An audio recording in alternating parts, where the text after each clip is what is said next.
31 जनवरी को होने वाली सीटेट की परीक्षा के लिए बाल विकास एवं शिक्षा शास्त्र की मैराथन क्लास रखी गई है। इसमें हम 2011 से 2019 तक सीटेट 13 बार हुआ है। इन सभी पेपर को एक ही वीडियो में डिस्कस करेंगे। तो शाम 4 बजे से क्लास शुरू होगी। इसका लिंक हमने एक्टिवेट कर दिया है, नीचे कमेंट बॉक्स में, डिस्क्रिप्शन बॉक्स में मिल जाएगा। अगर आप ये वीडियो बाद में देख रहे हैं तब भी आप उस लिंक से क्लिक करके उस क्लास को देख सकते हैं। शुरू करते हैं आज का वीडियो। ये अपडेट आप सबको दे दीजिएगा, अपने जो भी मित्रगण हैं, जहां भी आप पढ़ते हैं उन सबको बता दीजिएगा विद ऑफिशियल आंसर की। सबसे बड़ी बात यह है कि जो किताबों की गलतियां मिलती हैं उनको आपको सही करने का मौका मिलेगा। इसीलिए यहां पे कहा जा रहा है कि किताबों की गलतियों को सुधार लीजिएगा। अक्सर आपने देखा होगा, चाहे आपके पास अरिहंत की किताब हो या फिर यूथ की किताब हो या फिर किसी और पब्लिकेशन की, कुछ ना कुछ मिस्टेक्स मिलती हैं, तो हम वो मिस्टेक्स को दूर करने का पूरा प्रयास करेंगे। और आज का जो वीडियो है इसमें हम बात करेंगे लैंगिक पूर्वाग्रह की। सीटेट के सिलेबस में एक प्रश्न पूछा जाता है, समाज निर्माण में लैंगिक मुद्दे। अगर आपने पेपर 1 पेपर 2 दोनों ही फिल किया है तो 2 से 3 नंबर के प्रश्न आपकी परीक्षा में आते हैं। तो आइए जानते हैं लिंग पूर्वाग्रह क्या है, पूर्वाग्रह क्या है, जेंडर क्या है, सामाजिक संरचना है, या फिर एक यहाँ पे क्वेश्चन आपसे पूछा जाता है कि जैविक सत्ता है या फिर सहज गुण है। इसके बारे में हम डिटेल से चर्चा करेंगे। इसके साथ ही साथ 20 क्वेश्चन का हमने टेस्ट रखा है और एक क्वेश्चन आपके लिए होमवर्क रहेगा। तो वीडियो को शुरुआत से अंत तक देखिएगा। चैनल पे पहली बार आए हैं सब्सक्राइब कर लें, बेल आइकन को ऑन कर लें। सीटेट की कंप्लीट तैयारी के लिए आप इस नंबर पे व्हाट्सएप करके सीटेट के नोट्स को भी ले सकते हैं, नोट्स पेड रहेंगे। तो चलिए शुरू करते हैं। ये जानते हैं पूर्वाग्रह क्या होता है। जेंडर क्या है? तो जेंडर एक सामाजिक संरचना है या हम कह सकते हैं एक सामाजिक अवतरण है। ठीक है, अब बात करते हैं यहां पे पूर्वाग्रह। पूर्वाग्रह आखिर होता क्या है? ऐसी बात जिसको सिद्ध करने के लिए कोई प्रमाण ना हो अथवा ऐसी मानसिक धारणा बन जाए जिसका भी कोई प्रमाण ना हो, उसको हम क्या कहते हैं? पूर्वाग्रह कहते हैं। अब लिंग के संदर्भ में कैसे इसको प्रयोग किया जाता है, तो इसको हम कहते हैं लिंग पूर्वाग्रह।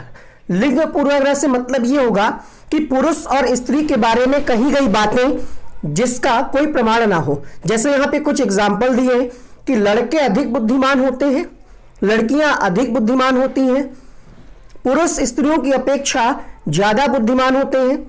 एक और प्रश्न आपसे पूछा जाता है, वो भी आपको कराएंगे यहां पे, कि कहीं पे कुछ एक्टिविटी कराई जा रही है, वहां पे या तो लड़के को ज्यादा वरीयता दी जा रही है या फिर लड़की को। तो ऐसे क्वेश्चंस आपकी परीक्षा में आते हैं। एक और एग्जांपल यहां पे लिखा हुआ है कि लड़कों को विज्ञान तथा लड़कियों को गृह विज्ञान पढ़ाया जाना चाहिए। ये क्या है? लिंग पूर्वाग्रह। क्योंकि लड़कों को ही सिर्फ विज्ञान क्यों, लड़कियों भी तो विज्ञान पढ़ सकती हैं, पढ़ती हैं। तो अगर ऐसा ऑप्शन में कहीं मिल रहा है तो वो लैंगिक पूर्वाग्रह से ग्रसित प्रश्न होगा। कहने का मतलब यह है कि ऐसे शब्दों का अगर प्रयोग किया जा रहा है तो उसमें लैंगिक पूर्वाग्रह से संबंधित बात कही जा रही होगी। अब शिक्षक क्या करे इस संदर्भ में? शिक्षक का क्या रोल है, शिक्षक की भूमिका क्या है, शिक्षक कैसे इसको शार्ट आउट करे, समस्या का समाधान कैसे करे? तो इसके लिए शिक्षक क्या करेगा? बच्चों को ऐसा माहौल दे जिसमें बच्चे और टीचर दोनों लोग क्या करें, डिस्कशन करें, उसके बारे में बात करें और प्रयास करें कि इसको किस तरीके से हम जेंडर भूमिका को खत्म कर सकते हैं, यानी जेंडर बायस को, लैंगिक पूर्वाग्रह को कैसे हम खत्म कर सकते हैं। इसके लिए वो क्या करे, परिचर्चा करे, बातचीत करे। या फिर लड़के लड़कियों को एक साथ अपारंपरिक भूमिकाओं में रखा जाए, मतलब ऐसी भूमिका, ऐसा माहौल जिसमें परंपरा वाली कोई बातचीत ना हो, उसी को हम कहेंगे अपारंपरिक भूमिका। लड़की और लड़के को समानता की दृष्टि से देखा जाए, चाहे वो खेलकूद या शिक्षा की बात करें या हम सम्मान की बात करें। सम्मान अगर मिले तो लड़कियों को भी उतना ही मिले, लड़कियों को भी उतना ही मिले। परिवार में, फैमिली में, स्कूल में या फिर कहीं और कुछ एक्टिविटी आप करा रहे हैं, समान अवसर दिए जाए। अगर नहीं दिए जा रहे हैं तो क्या होगा? भेदभाव होगा। क्वेश्चंस करते हैं। पहला प्रश्न आपके सामने है, लिंग है। लिंग क्या है? जैविक सत्ता है, शारीरिक संरचना है, सहज गुण है या फिर सामाजिक संरचना है? पहला प्रश्न आपके सामने, आंसर जाएगा सामाजिक संरचना के साथ। दूसरा प्रश्न है, खिलौने, पहनावे की वस्तुएं, घरेलू सामग्री या व्यवसाय एवं रंगों को विशिष्ट लिंग के साथ संबंधित करना क्या प्रदर्शित करता है? तो आप विशिष्ट लिंग के साथ अगर संबंधित कर रहे हैं तो ये क्या हो जाएगा? जेंडर रूढ़िवादिता हो जाएगा, ऑप्शन नंबर बी सही होगा। फिर से एक प्रश्न और पूछा गया, ये 2019 में प्रश्न पूछा गया है। तो जेंडर क्या है? एक सामाजिक संरचना है। कक्षा में परिचर्चा के दौरान एक शिक्षक प्रायः लड़कियों की तुलना में लड़कों पर अधिक ध्यान देता है, ये किस बात का उदाहरण है? तो ये भी क्या है? जेंडर पक्षपात है, क्योंकि लड़कों पर अधिक ध्यान दे रहा है लड़कियों की तुलना में। बच्चों में जेंडर रूढ़िवादिता एवं जेंडर भूमिका अनुरूपता को कम करने के लिए कौन सी पद्धति प्रभावशाली है? आपको कम करना है। महत्व देंगे तो बढ़ जाएगा ना, अलग करेंगे तो भी जेंडर पूर्वाग्रह वाली बात जो है, जेंडर रूढ़िवादिता बढ़ जाएगी। अलग बैठने की व्यवस्था करेंगे तब भी बढ़ जाएगी। तो हम क्या करें? इसमें बातचीत करें, परिचर्चा के द्वारा हम इसको कम कर सकते हैं। समाज में विभिन्न लिंगों के लिए उपयुक्त माने जाने वाली प्रारूपिक विशेषताओं के बारे में जन सामान्य की अवधारणाओं को क्या कहते हैं? जो समाज में अवधारणाएं बनी हुई हैं उनको हम क्या कहेंगे? कि लड़की है तो उसको बस इंटर पास करा दो, ग्रेजुएशन करा दो, फिर शादी कर दो, चौका बर्तन करेगी, वो जॉब नहीं कर सकती। तो ये क्या है? ये क्या है? जेंडर रूढ़िवादिताएं हैं। 7वां प्रश्न है, हाल ही में पाठ्यचर्या में ऐसी कहानियों को शामिल करने के लिए विवेकशील प्रयास किया गया जिसमें पिता घर के कार्यों में लगा रहता है और माता साहसी गतिविधियों को करती हैं। ये कदम किस लिए महत्वपूर्ण है? नॉर्मली क्या होता है, आपने देखा होगा कि माता किचन में होती है और पिता जो है साहसी कार्य कर रहे होते हैं, बट यहां पे जस्ट अपोजिट है। इसका मतलब यह है कि जेंडर रूढ़िवादिता को समाप्त किया जा रहा है। किताब के माध्यम से पाठ्यचर्या में ऐसी कहानियों को शामिल किया गया है जहां पे पिता क्या है? घर के कार्य कर रहे हैं। ठीक है, तो ये क्या है? समाप्त करता है जेंडर रूढ़िवादिता कि कोई काम किसी के लिए फिक्स नहीं है, सभी को समान अवसर है। ये जेंडर रूढ़िवादिता को समाप्त करता है।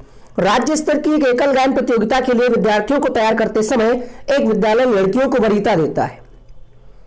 ये क्या है? Question number 8। ये भी आपका लैंगिक पूर्वाग्रह से ग्रसित बात है, क्योंकि यहां पे लड़कियों को वरीयता दी जा रही है। पुरुष और महिला की भूमिकाओं का निर्धारण समाज करता है, यह कथन बताता है। सीटेट पेपर 2 में प्रश्न पूछा गया 2019 की परीक्षा में या 18 में। तो यहां पे देखिएगा जेंडर क्या है? सामाजिक अवतरण। हम आपको दिखाना चाह रहे हैं कि कितने तरीके से प्रश्न फ्रेम हो सकते हैं। आपको परेशान नहीं होना है।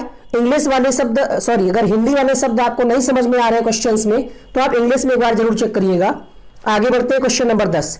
कक्षा 8 की एक पाठ्यपुस्तक में इस प्रकार के चित्र हैं: शिक्षिका एवं घरेलू काम करने वाली महिला, जबकि पुरुष जो है डॉक और पायलट के रूप में पुरुष, वही बात है। तो ये क्या है? घरेलू काम करने वाली महिला पाठ्यपुस्तक में दिखाया जा रहा है और पुरुष क्या है? पायलट बना हुआ है। तो ये भी क्या है? लिंग रूढ़िवादिता को प्रदर्शित कर रहा है। सशक्तिकरण तब होगा, ठीक है, सशक्तिकरण यहां पे नहीं होगा। अगला देखिए 11वां प्रश्न आपके सामने, निम्नलिखित में से कौन सा कथन सत्य है?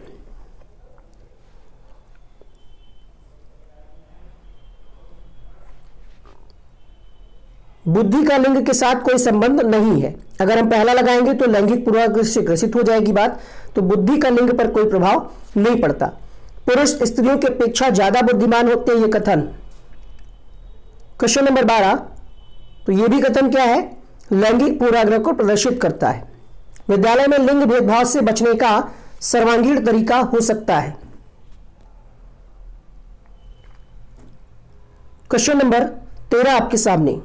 यहां पे लोग गड़बड़ कर देते हैं, यहां पे ये लगा देते हैं कि समान संख्या में भर्ती करने से लिंग भेदभाव विद्यालय में नहीं बचेगा। मान लिया 10 टीचर आपने फीमेल रख दिए, 10 मेल रख दिए, वो बच्चों के साथ अलग अलग तरीके से भेदभाव कर रहे हैं, तो क्या खत्म होगा? नहीं।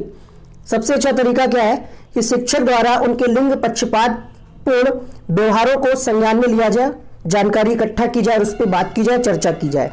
4th ऑप्शन वहां पे सही होगा। कक्षा में जेंडर रूढ़िवादिता से बचने के लिए शिक्षक को क्या करना चाहिए?